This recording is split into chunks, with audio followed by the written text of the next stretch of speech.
Mustafa Aamir case में मजीद पेशरफ्त। SSP hub Syed Faasil Bukhari ने car और लाश के बरवक्त तहकीकात न करने पर SHO दुरेजी मुअत्तल को वाक़े की तफ्तीश के लिए DSP वंदर मोहम्मद जान सासोली इंक्वायरी कमेटी तश्कील दे दी। इस बारे में मजीद जानेंगे डॉन न्यूज़ के नुमाइंदे इस्माइल सासोली से। इस्माइल, क्या तफसीलात हैं?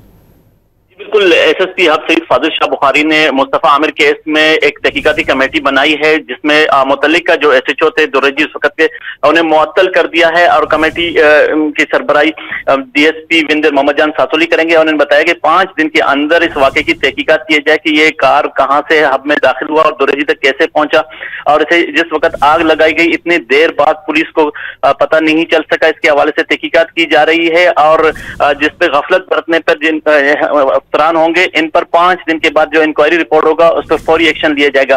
तो हम इस वक्त कमेटी तो बनाई गई है, कहा जा रहा है कि 5 दिन के तक जो रिपोर्ट आएंगे, जो इसमें गफलत बरतने वाले अफसरान होंगे, इनके खिलाफ बरवक्त कार्रवाई की जाएगी। उस वक्त के जो SHO थे दुरेजी के, उसे मुअत्तल कर दिया गया है और इंक्वायरी कमेटी ने आज बाकायदा से काम शुरू कर दिया है। जी, बहुत शुक्रिया इस्माइल सासोली इन तफसीलात के लिए।